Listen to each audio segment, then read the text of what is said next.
Hello tout le monde, j'espère que vous allez bien. Aujourd'hui, on va se retrouver pour une toute nouvelle vidéo. C'est une vidéo où je vais vous partager ma routine soin des ongles.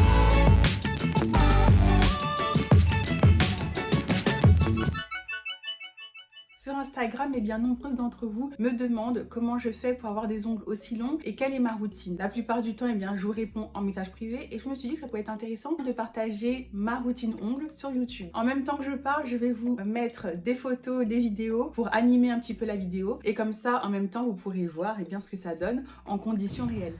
Première chose que je fais, c'est désinfecter mes mains. Tout simplement parce que c'est la base, il faut avoir les mains propres pour pouvoir commencer. Donc vous pouvez soit utiliser un gel hydroalcoolique, soit vous lavez directement les mains au savon. Donc moi ça dépend de l'endroit où je suis, parce que je fais pas toujours mes ongles ici, là où j'ai tout le matériel qu'il faut. Donc parfois l'eau et le savon ça suffit amplement. Ou alors j'utilise mon gel hydroalcoolique qui est celui-ci. Je vous mettrai les références en barre d'infos si jamais j'arrive à les retrouver sur internet, parce que moi je les prends en physique. Celui-là il est ultra bien, il a une contenance de 500 ml, donc c'est ultra pratique. Avec le spray c'est super pratique justement pour mettre dans la main, frotter, etc. Donc quand vous faites ça, vous n'allez pas avoir comme certains gels qu'on retrouve en magasin, les doigts un peu qui collent. Ah non, avec lui c'est nickel. C'est celui-là que j'utilise, donc je commence premièrement par me désinfecter les mains. Une fois que mes mains sont désinfectées, je commence à effectuer ma dépose. Si vous me suivez depuis un petit moment, vous savez que je mets essentiellement du vernis semi-permanent. Donc je vous invite vivement à aller voir ma vidéo où je vous montre comment on retire son vernis semi-permanent. Comme ça, vous allez voir aussi le processus que j'établis ici, parce que sinon, on va dépasser le temps de vidéo que je souhaite faire. Je vous mets la vidéo ici en barre d'infos, comme ça au moins vous pouvez aller checker comment j'enlève mon vernis semi-permanent. Une fois que mon semi-permanent est bien retiré, là, je vais commencer à faire le limage et le coupage de mes ongles. Alors tout d'abord, je coupe mes ongles avec un coupe-ongle. Comme vous pouvez le constater, j'ai les ongles assez durs. Donc moi, je déconseille tout le temps, la plupart du temps, aux personnes qui me demandent des conseils, d'utiliser le coupe-ongle, tout simplement parce que généralement, quand on vient me poser des questions, c'est qu'on a les ongles fragiles, etc. Donc j'estime que lorsque l'on a les ongles fragiles, le coupe-ongle, c'est vraiment la mauvaise idée. Moi, j'utilise pourquoi? Tout simplement parce que j'ai les ongles qui sont très durs, assez résistants et qui sont généralement très longs. Donc si je commence à limer tout de suite la longueur de mes ongles pour avoir la longueur que je souhaite, je vais commencer à limer pendant un petit moment. Donc pour éviter ça, je coupe direct au coupe-ongle. Comme vous le voyez ici sur la vidéo, je réduis généralement de moitié, comme ça au moins je suis sûre que mes ongles restent en bonne santé, parce que moi je trouve qu'avoir des ongles trop longs, ça gâche un peu des fois la beauté de la main. Pour ma part, les ongles longs c'est bien, mais dans l'exagération c'est trop. Quand je coupe mes ongles au coupe-ongle, je fais toujours attention de ne pas couper trop court, parce que si on coupe trop court, c'est difficile à rattraper et la longueur est trop minime. Donc je vous conseille, pour celles qui souhaitent couper leurs ongles au coupe-ongle, de couper légèrement plus avancé par rapport à la taille réelle que vous souhaitez. Comme ça, juste après, vous pouvez prendre votre lime à ongles et venir faire soit la forme que vous voulez, ou soit amener à la longueur que vous souhaitez. C'est plus facile de gérer la longueur avec la lime à ongles qu'avec le coupe-ongle. Ensuite, ce que je fais, c'est que lorsque je lime mes ongles, je fais attention de ne pas faire de va-et-vient, parce que c'est lorsqu'on fait le geste va-et-vient avec la lime à ongles qu'on va créer des dédoublements de l'ongle, et donc les ongles qui se cassent et tout ce qui s'ensuit. Donc il faut vraiment faire de gauche vers la droite, de gauche vers la droite, et pas faire des coups comme ça, gauche-droite, gauche-droite, gauche-droite. Ça ne va pas du tout. Donc repartez à la base et recommencez votre geste pour protéger un maximum vos ongles. Une fois que mes ongles sont limés, je passe un petit coup de brosse, tout simplement pour enlever toute la poussière qui est venue s'accumuler quand j'étais en train de faire mon limage. Comme vous pouvez le constater, on en a quand même pas mal sur tous les doigts, donc c'est quand même essentiel de retirer cet excédent de poussière. Une fois que la longueur de mes ongles est comme je souhaite et que j'en suis satisfaite, je vais appliquer généralement sur mes cuticules une eau émolliente, si jamais j'ai certains doigts qui ont des cuticules un peu plus imposantes que d'autres. Généralement, moi, c'est sur les index que j'ai un peu des peaux qui viennent s'accumuler. Sur les autres doigts, je n'ai pas grand chose, donc je vais quand même vous montrer comment je le fais pour que vous puissiez voir les propriétés de cette eau émolliente qui permet de ramollir les cuticules et faire de retirer donc les peaux mortes plus facilement que si vous les laissez à l'état brut bien dur, et que vous risquez par la suite donc de vous blesser. J'utilise donc un bâtonnet pour repousser les peaux mortes, les retirer, gratter un petit peu la surface qui est désagréable d'après moi et qui va favoriser les décollements sur ma pose. Il faut savoir que moi, étant donné que je suis pas une professionnelle, je n'utilise pas la ponceuse, malgré le fait que j'ai des bouts à cuticules, mais j'ai pas envie de me blesser. J'estime que je maîtrise pas encore assez bien l'outil, notamment pour retirer les cuticules. Pour retirer le semi-permanent, c'est autre chose, ça je gère assez bien.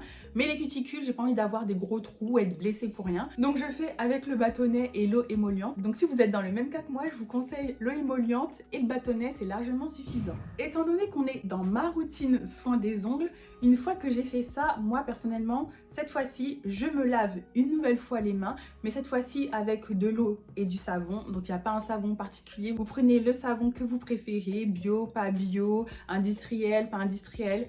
Là, c'est vraiment libre choix. Je me lave les mains comme ça, au moins je suis sûre cette fois-ci, encore une fois, d'avoir les mains de nouveau propres.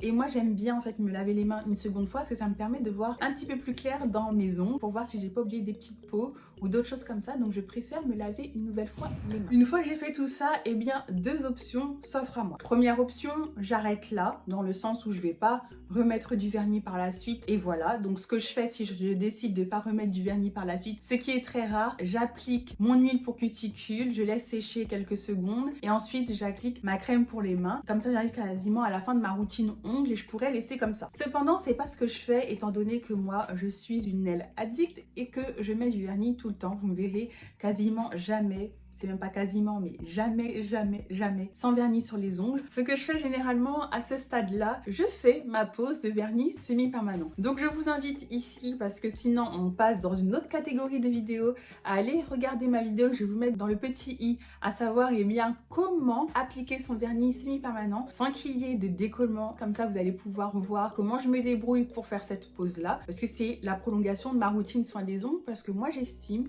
que mettre du vernis sur ses ongles, eh bien, c'est une manière d'en prendre soin et de les garder en bonne santé, bien sûr en faisant attention aux produits qu'on utilise. Une fois que ma pose de semi-permanent est faite, eh bien ce qu'il me reste à faire, c'est d'appliquer mon huile pour cuticule. L'huile pour cuticule que vous souhaitez utiliser pour vos ongles, ça va dépendre de ce que vous préférez. Il n'y a pas une huile fétiche qui marche mieux que d'autres. D'après moi, elles se valent toutes les unes par rapport aux autres. Ça va dépendre de vos sensibilités au niveau de l'odeur, les propriétés, si vous faites attention aux cobronzants ou quoi que ce soit, ou si vous prenez n'importe quelle huile. En tout cas, moi, par rapport à un swap que j'ai fait bien il y a quelques temps sur ma chaîne YouTube, je teste en ce moment cette huile pour cuticule là, donc elle est super bien. Moi j'aime beaucoup l'odeur, c'est pour ça que j'aime beaucoup la mettre. Comme vous voyez sur la vidéo ici, j'applique généreusement l'huile pour cuticule sur l'entièreté des contours, mais aussi sur mes ongles. Pourquoi je fais ça? Tout simplement pour hydrater, pour nourrir, étant donné que j'ai un peu travaillé mes cuticules. Je trouve que c'est assez intéressant et ça fait pas de mal d'en mettre de toute façon. Mettez-en, je vous le conseille vivement. Quand j'applique mon huile pour cuticules, ce que je fais, c'est que je masse. Et moi, j'aime bien en fait faire le geste de masser avec mon autre doigt, justement pour permettre à l'huile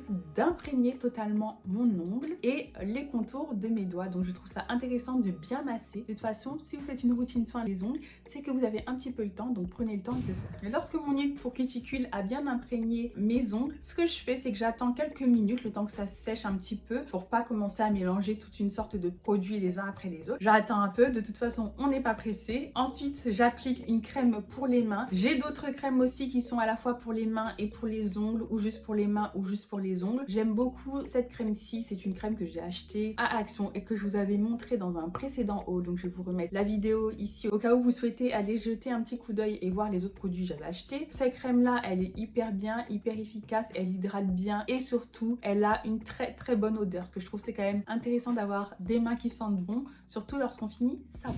Nous arrivons donc à la fin de ma routine soin des ongles. Ici honnêtement rien de bien magnifique, rien d'extraordinaire pour prendre soin de vos ongles, c'est juste des petits gestes à adopter au quotidien. Il faut surtout pas penser que pour pouvoir faire une routine soin des ongles efficace, qu'il faut commencer à se munir d'outils, de matériel, de produits extravagants. Non, franchement vous pouvez faire avec les moyens du bord. Quelques petits matériels sont quand même utiles, comme par exemple le petit bâtonnet, etc. Mais si vous n'en avez pas, vous pouvez toujours trouver des alternatives et au pire des cas, vous pouvez toujours en acheter dans des sites internet. Il y a toujours de quoi faire à petit prix. On est quand même sur quelque chose qui est faisable et qui ne nécessite pas tout un engagement, toute une préoccupation, puisque de toute façon, le moment où vous vous allez faire votre routine, c'est pas un moment qui va être supplémentaire à votre quotidien. Faites votre routine quand vous allez mettre votre vernis. Moi, je trouve que c'est beaucoup plus simple de le faire au moment où on le met ou au moment où on le retire. Ne prenez pas un temps précis alors que vous n'allez ni retirer votre vernis ni mettre du vernis pour faire cette routine là, parce que là vous allez avoir l'impression que justement ça vous prend